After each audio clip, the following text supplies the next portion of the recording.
right, good evening, South Texas. Hope your evening has been going well. It has been a beautiful Thursday all across the region as temperatures rose all the way up into the mid-80s after starting off in the mid-50s in the Alamo City.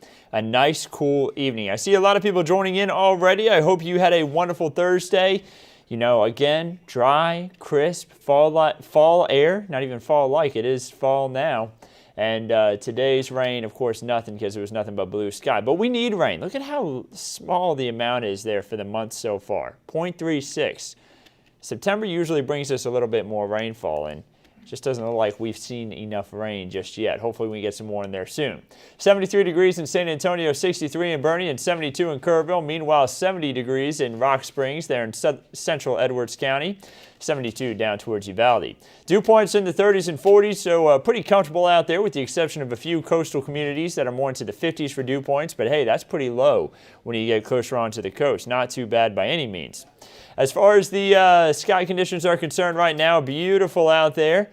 As we look out towards the San Antonio airport, I believe that's a plane coming in, not the moon in the sky, but you see the plane coming in right there, looking out from the airport. Always a cool view there, especially whenever we see the planes moving in and out. Looking out from northwest San Antonio towards downtown, beautiful to see the lights lit up downtown nicely, and then a nice look out towards Calaveras Lake as well. Really not anything in the way of clouds. Jason says, we don't need rain. We had enough rain already. Jason, actually, we're about to start running behind again on rainfall for the year. I know it's hard to believe, but, you know, especially in April and May, they were so wet. But, I mean, compared to the last 2 years, 2019, 2020, both those years were well below average for rain. But as far as this year's concerned, we're just at about average, but we're about to slip behind. So we could use a little bit of rainfall. And plus the aquifer's down.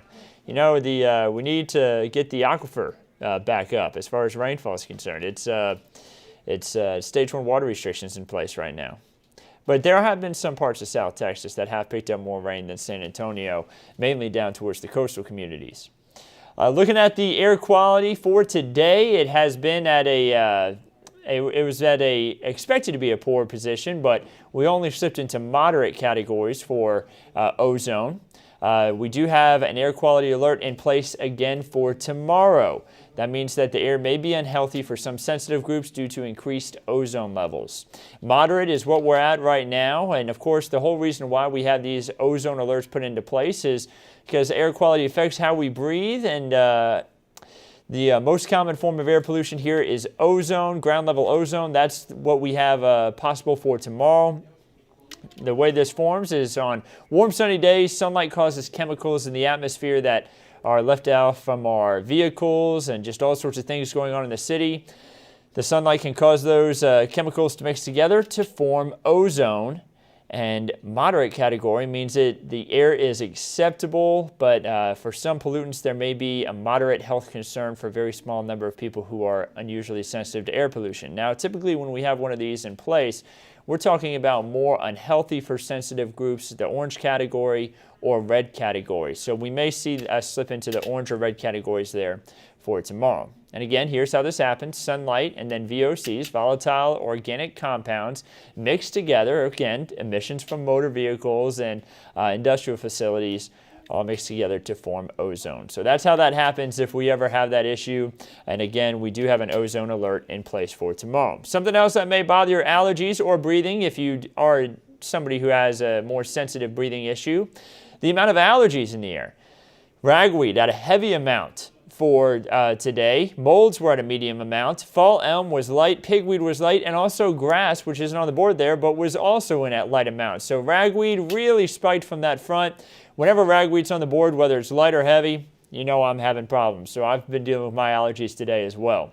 Radar doesn't show any rain out there, and let's start talking about the forecast. We've talked a lot about what we had today, but look out towards El Paso, southern New Mexico, southern Arizona. A lot of shower and thunderstorm activity. That's going to eventually make its way over here, but we're not talking about it until the middle of next week. At least the system that's sparking that shower activity, rather, will start to slip our way and bring us better chances for rain. But for the next 48 hours, temperatures in the 50s and 60s tomorrow morning.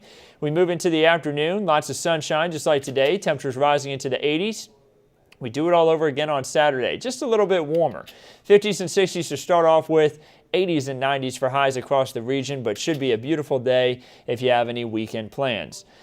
Here's a look at what we have as far as the upper level pattern, and there's that system that I was talking about. Let me circle a few things here. You notice that we have a little bit of a dip in the jet stream over here, and then you see this ridge that's over Texas, that slight ridge. That's what's keeping us dry and in nice conditions right now.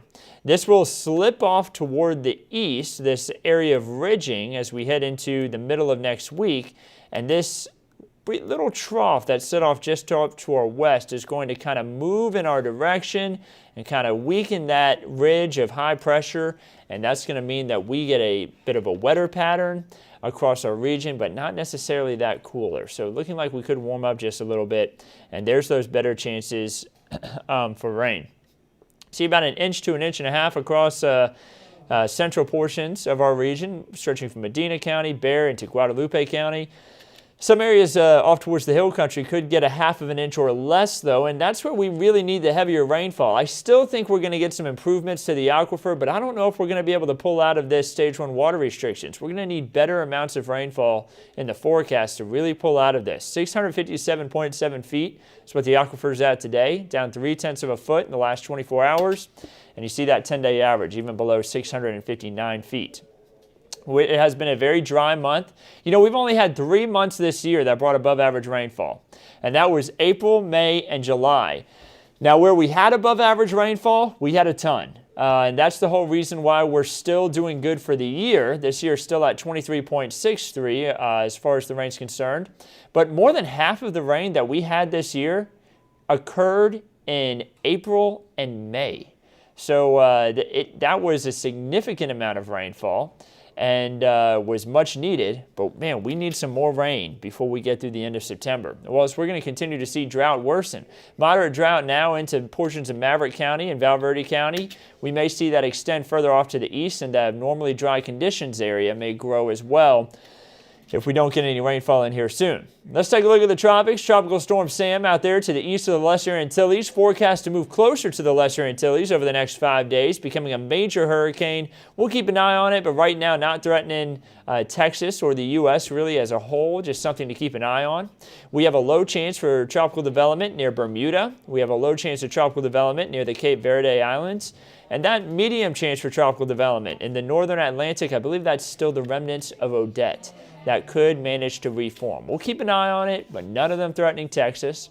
If we do get another named system, the next name on the list would be Teresa. So we are really pushing through the list. This may be the 3rd season on record where we make it all the way through the list of names. So it's going to be close.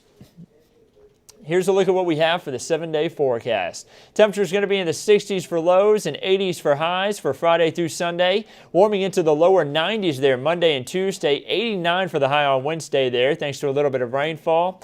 And then some lingering storms possible there as we head into Thursday. Now, right now, rain chances are fairly low, but we may end up bumping those up depending on what model data shows for us over the next few days. Model data right now is showing a pretty good chance for rain, you know, but there's still a little bit of uncertainty because it's so far out. We'll keep you updated on those rain chances, of course, throughout this next week. 68 for the high is the average. 88 is the high, 68 is the low for the average. 88 is the high for the average. And it looks like we will be above average for the early to middle part of next week. So what about the 8 to 14 day trend? We're talking now about the beginning of October. What's the beginning of October going to bring? Around average amounts of rainfall, which is a good amount for this time of year, and then above average temperatures. So could be seeing those temperatures rebound back into the low to mid 90s here, and we may have gotten a brief taste of fall for now, but looks like it's not going to be sticking around too long. If you plan to head out to some of our beautiful state parks for Friday, 60s will be for the morning, 80s for the highs in the afternoon, tons of sunshine, nothing to be concerned about. Have a great trip out to those state parks. And then finally, your Texas Texas Gulf Coast forecast showing us 80s for highs each day. Beautiful weather for the Texas Gulf Coast. Rain chance is only going to be in the 10 to 20% level, so going to be great weather for those headed out to the coast.